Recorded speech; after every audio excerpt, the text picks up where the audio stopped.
Muy buenas tardes, muy buenas tardes. Bienvenidos nuevamente a esta nueva emisión de Radio TV Noticias, esta vez desde exteriores. Su amigo y servidor Hugo Ricardo Jacome Basurte le dan la más cordial de las bienvenidas.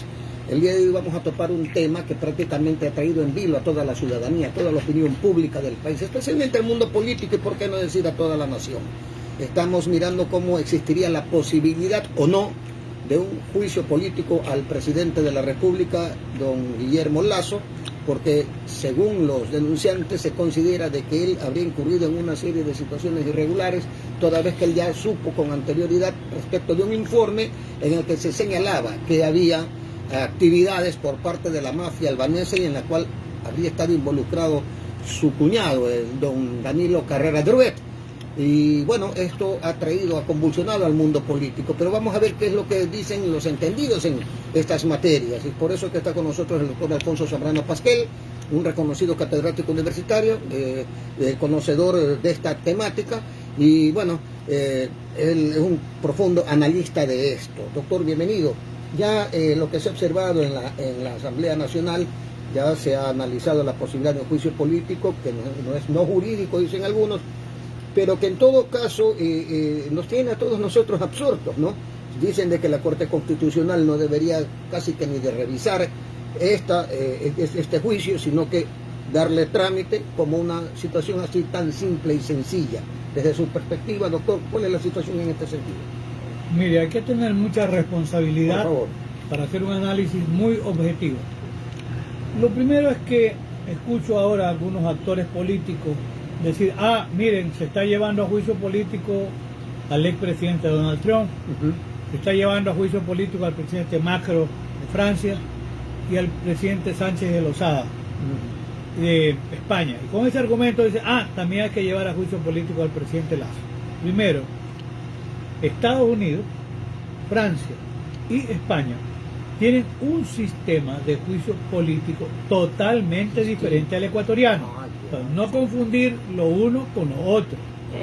En el Ecuador, porque en Francia, Estados Unidos y España hay una suerte de retiro de confianza que también están comenzando a utilizar. Es que ya no tiene confianza porque perdió la elección. No, veamos en orden. Ese retiro de confianza en países como Estados Unidos, Francia o España, lo que determina es que haya la pretensión de un juicio político y allí no hay un control de constitucionalidad, que sí lo hay en Ecuador. Por eso es que allá depende del número de votos para poder producir la censura y la destitución. Correcto. En Ecuador hasta el año 2008 se seguía ese sistema. Por esa razón es que con la Constitución de 1928-29 se llevó a juicio político a un presidente, Juan Luis Martínez Mera. El gran gestor en el año 32-33 del juicio político fue el doctor José María Velasco Ibarra, donde venía decapitando a la función ejecutiva, censurando gobiernos, al gobierno, a los legisladores, a su vez sacaban armas contra un ministro de Estado, se comían a todo el gabinete, ¿verdad?, cercano al ejecutivo, y finalmente llegaron a destituirlo al presidente. La historia ha reivindicado lo injusto que fue el procedimiento porque estaba supeditado al libre arbitrio de lo que determinaba el Congreso hasta el 2008. En el 2008, con la constituyente Montecristi, se crea un sistema que viene a reforzar el llamado presidencialismo. ¿Por qué? Hoy hay un control, y en esto hay que ser muy enfático. No se trata de estar a favor o en contra del presidente Lasso. El hecho es que Ecuador vive un estado constitucional de derecho y de justicia. Entonces, la Constitución del 2008 crea un sistema de control político que se llama reforzado. ¿Por qué? Lo que se ha hecho hasta ahora, una investigación que no es necesaria, ya hay una acusación que proviene de algunos sectores, de algunas bancadas de la Asamblea Nacional, el CAL le da paso y eso va a la Corte Constitucional. Y ahí viene el punto de quiebre. ¿Por qué? Quienes dicen que la Corte solamente debe hacer lo que llaman un checklist. A ver, está la redacción simpática, no hay errores ortográficos, exageran el tema. Se mencionan las causales del 129, se dice que aquí hay confusión y que aquí habría elementos de peculado. Ya. Y entonces, quienes sostienen que solamente debe haber una revisión formal, de manera que por eso yo hablé de un checklist. A ver, aquí están las causales, está Se da redactado, trámite. están con 50, 60 firmas, va el juicio político. No es cierto. ¿Por qué? Porque la Corte Constitucional, si bien es verdad, no tiene que hacer la labor de un tribunal penal, como para decir, aquí hay pruebas y cuando hay pruebas condenamos. No. Pero tiene que haber, porque así lo dice la Ley Orgánica de Garantías Jurisdiccionales y Control Constitucional, tiene que haber un control de constitucionalidad de la imputación. ¿Qué significa eso? A ver, el relato que hace la Asamblea corresponde o no a una figura de confusión. Ya. El relato que hace la Asamblea corresponde o no a un delito de peculado. Peculado, perdón. Para tener claridad, nada más. La confusión es la exigencia de lo que no se debe exigir, que puede provenir del propio funcionario o valerse de un tercero que funciona como una suerte de testaferro. Y el peculado es el abuso de dineros públicos. Entonces, tendría que haber un relato de ambos delitos. Pero además, a ver, se dice que el presidente Lazo, y bien decía don Hugo, habría incurrido en acto de omisión, porque se dice que él supo, primero se dice que por qué nombró al señor Hernán Luque para que dirija todo este pool de empresas públicas, luego que si sabía que había actos de corrupción, ¿por qué no lo votó del cargo? ¿Por qué no lo denunció? Y un planteamiento similar se hace con el caso del manejo de Flopep en el área petrolera, que si sabía que se estaba perjudicando al Estado por el sobreprecio en el transporte o porque se estaba beneficiando a ciertos proveedores, consecuentemente habría abuso de dineros públicos. Pongamos las cosas en la realidad y objetividad que corresponde. Un gran jurista alemán, Günther Jakob, autor de una teoría que se llama la teoría de los roles. Yeah. No todo es responsabilidad de todos. Pues yo le agrego, cada uno responde por lo que hace y por lo que deja de hacer. El profesor Rosin, ese otro gigante, habla también del principio de confianza. ¿Por qué? Porque en razón del principio de confianza se nombra a un colaborador. Es obvio. Y yo voy a situarle, a ver, sería un contrasentido que, por ejemplo, se hubiese querido ser responsable al presidente Correa porque nombró en el cargo que le hubiese nombrado a don Pedro Delgado, claro, que después aparece que tenía hasta un título trucho. ¿Cómo voy a saber el presidente tenía un título legítimo o no? Él lo nombra en la confianza, o lo que haya hecho el señor Capaya, o lo que ha hecho el señor Bravo, o Calvo Piña, o Nielsen Arias. ¿Por qué tenía que responder el presidente? Es un contrasentido. Yeah. Si el presidente hubiese sabido que estaban cometiendo delitos y a la final hubiese participado de lo que se llevaban, entonces allí sí cabe que responda. Pero en este caso, se lo pretende ser responsable el presidente Lazo porque dice, tenía a esta persona que había trabajado en el banco 20 años. Claro, si usted trabaja con alguien a su lado 20 años, el principio de confianza, pues, claro, nombra a quien, al que usted conoce, más allá de lo que yo he dicho. Ha sido de su total confianza prácticamente. Más allá de lo que yo he dicho, que el presidente Rodolfo tuvo un acierto. Él, antes que los políticos amigos de confianza, la comadre, el hijo de la comadre, el compadre, no, nombró a sus profesores, el doctor Efero Blum, el doctor Galo García Feró, al doctor Edmundo Durán Díaz, al doctor Nicolás Panducci, al ilustre cuencano Gordóñez Espinosa. O sea, él buscó la idoneidad y la calidad, más que el conocimiento, fue más allá de la confianza, ¿ya?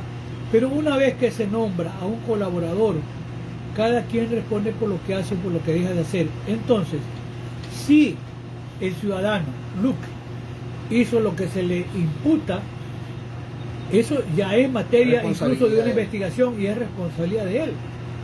Incluso en el informe se dice que es creíble que el presidente Lazo no haya conocido de lo que hacía don Hernán Luque.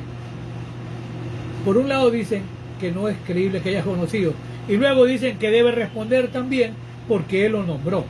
No, eso es confundir, eso se llama responsabilidad penal objetiva, o sea, solamente por haberlo nombrado. No, habría que ver si se le puede imputar objetivamente un resultado, porque además del relato, ¿qué es lo que tiene que hacer la Corte Constitucional?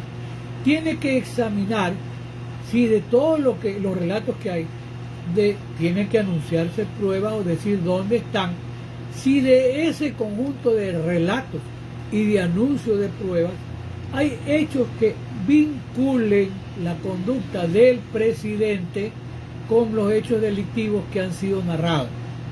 Si no hay una conexión o una relación que se llama con propiedad de causa a efecto, no se le puede imputar esos delitos al presidente por el solo hecho de haber nominado a este ciudadano. Y en lo otro, también se mezcla el informe por el caso Encuentro, y mencionaba don Hugo la investigación por el tema de la mafia albanesa, el caso León de Troya. Pero es que lo que yo he escuchado es que en algún momento dice el presidente, yo sí conocí que se estaba investigando, pero no conocía tampoco el resultado final de la investigación, porque esto era apenas en julio del 2021. Y no hay ninguna evidencia que él le haya sugerido.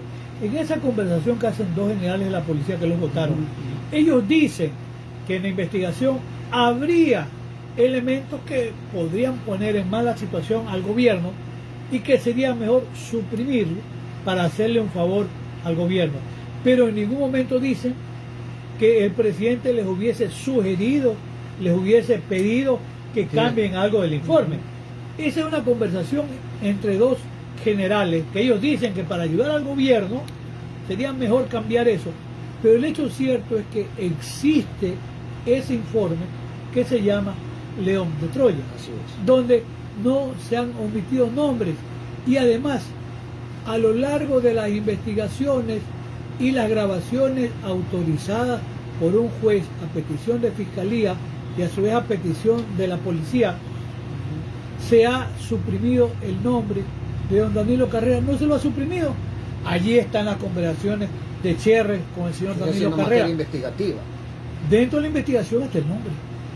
O sea, que el presidente Lazo pudo haber dicho, como efectivamente dijo, lo conozco, es mi cuñado, es un hombre probo, y al final ha dicho, si algo tienen que investigar, investiguen, porque una conversación puede significar poco y puede significar mucho. Entonces, si es que eso que se dice en la conversación, que está relacionado no con droga, no con la mafia albanesa, con un posible tráfico de influencia, que es otra cosa. Claro, que decirle, oiga, figura. Mira, tengo a fulano de tal, quiero que lo recomiendes para ministro. Ah, buen elemento. Podría ser tráfico de influencia, pero un tráfico de influencia no es materia de juicio político. Solamente confusión o, en este caso, peculado. El otro es cohecho, que ya lo dejaron. Si eso es verdad, que hubo un tráfico de influencia, la Fiscalía tiene elementos suficientes para poder procesar penalmente por tráfico de influencia al señor Cherres y a don Danilo Carrera. Ahora, miren que parte de las personas que aparecen ahí, en su momento era el coronel Víctor Arauz.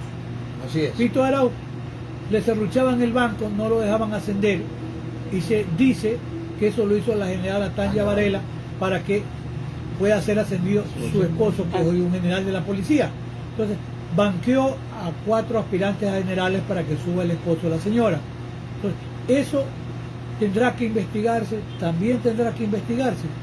Pero lo importante es que en ese aparente tráfico de influencia ni siquiera tendría que ver el presidente, porque según lo que hemos escuchado, ¿verdad?, el coronel Arauz le dice al ciudadano Cherres, oiga, dígale a don Danilo que me reciba, y lo recibe y le dice, me están dejando injustamente fuera, quiero que usted me recomiende para yo poder hablar con el presidente y explicarle mi caso. Y lo que aparece allí es que después don Danilo Carrera le dice al coronel Arauz, lamentablemente, coronel, me dijo Guillermo que no lo puede recibir. porque ese es un tema que lo va a resolver la general Tanya Varela. Esa grabación está allí. Entonces, si ese será un tráfico de influencia, no sé, porque ni siquiera se dio la influencia, porque igual nunca se concretó, digamos. Por supuesto que sí. Entonces, incluso el tema, por ejemplo, del ingeniero Manzano, no es que el día siguiente de haber recomendado o el currículum vitae lo nombran después, y él dice que en una reunión que el presidente Lazo lo escucha hablar de agricultura, porque es una persona que sabe mucho, le dice: usted sabe bastante y yo quiero usted invitarlo a que sea parte de mi gobierno. Correcto. Así es. Bueno, si eso es tráfico de influencia, investiguenlo, pero un tráfico de influencia no es motivo para un juicio político. Por eso, la Corte Constitucional tiene que ser muy cuidadosa y examinar primero si hay un relato que se adecue en una hipótesis típica, significa si hay elementos que hagan creíble concusión y que hagan creíble el delito especulado. Y además en el tema del especulado se dice que hay un informe de Contraloría, pero un informe que ha sido presentado antes de que el presidente Lazo asume el cargo, o sea, un informe que ya existía de Contraloría, ya pasado.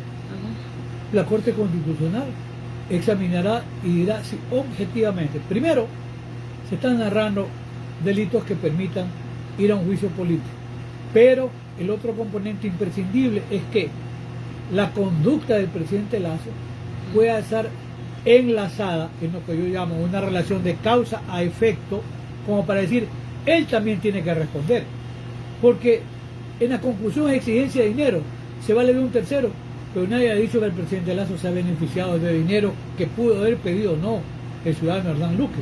Y en el tema petrolero, se dice que es un informe de Contraloría que no determina, por lo que he escuchado, inicio de responsabilidad penal. Entonces, ¿cómo que debe ser responsable el presidente Lazo de un eventual caso de especulado que está allí por un informe de Contraloría que no determina inicio de responsabilidad penal y un informe que habría llegado antes de que asuma el cargo? Claro. Estos son los hechos. La Corte Constitucional tendrá que examinar, y una Corte, de paso, muy seria. Yo creo que es el mejor estamento de la justicia que hay en el Ecuador, y está bien. La pelotita está ahí en la Corte Constitucional. La Corte dirá: mire, en esto no se puede decir tampoco que la Corte sea aséptica, en el sentido de decir, bueno, yo no tengo nada que ver con la situación política del país, aunque no actúe con criterio político. También la Corte Constitucional, me imagino, que tendrá que examinar cuál es todo este entorno político, capaz de decir, miren, puede irse, porque hoy escuchaba también a alguien decir, es que debe someterse al juicio político. Sí, si hay causales y si hay una relación de él con las causales, porque también esto de ir a un juicio político, como si la Corte diese la luz verde a una suerte de matadero, porque tienen la mayoría de votos, no se sabe si al final votarán o no así. Claro. Pero en ese momento, y que queden claro, porque ya en el informe de la Asamblea dicen que el presidente no podía activar la muerte cruzada. Eso es falso. Sí, esa es facultad del presidente. Si él cree que ese es el momento, activa la muerte cruzada, y se va a la Asamblea a la casa, el presidente gobierna 6 meses más y convoca elecciones. Esa es una facultad legítima del Ejecutivo, declarar la muerte cruzada. De manera que esas son las reglas de juego. Ahora, ¿qué gana el país en función de pacificación? Si la Corte dice que no al juicio político, pues, en el fondo siguen funciones del presidente Lazo, siguen funciones de la Asamblea. Si dice que sí, seguramente se va a calentar la arena política. Y está el tema, bueno, por ahora, algún sector que calentaba las calles, del sector de los dirigentes indígenas, dice que ellos por el momento no van a ir a las calles, van a esperar a ver qué sucede. Pero en el fondo, sin duda que hay una inestabilidad política en el país. Y de cara a la realidad, mirándose al espejo, ni el Ejecutivo ni el Legislativo tienen una gran aceptación popular. Están peleando, el uno dice que tiene el 12, el otro que tiene el 11, el otro que tiene el 13 o el 14. El hecho cierto es que ambos segmentos del poder público ecuatoriano están lamentablemente con falta de credibilidad, por no decir profundamente desprestigiados. Así es. El momento de paz sí, ojalá que la Corte Constitucional, que tiene buenos jueces, actúe apegado a la Constitución más que a las conveniencias del país, a la legitimidad o no de ese juicio político. Muy bien. Interesantes las palabras del doctor Alfonso Zambrano Pasquel, definitivamente nos ha dado muchas luces sobre esta temática, y obviamente una cuestión es muy cierta, pues no, o sea, ¿a quién mismo va a beneficiar este tipo de matadero, como acaba de señalar el doctor Alfonso Zambrano Pasquel? Vamos a ver qué es lo que ocurre en los próximos días. La Corte Constitucional tiene mucho que ver en este entuerto, y por el bien del país, ojalá que se iluminen y podamos llegar a mejores días. Muchas gracias, doctor. Esperamos tenerle una nueva oportunidad. Ustedes siempre. Gracias. Muchísimas gracias, doctor. También para Ecuador Informa TV. Sí, salen dos en uno.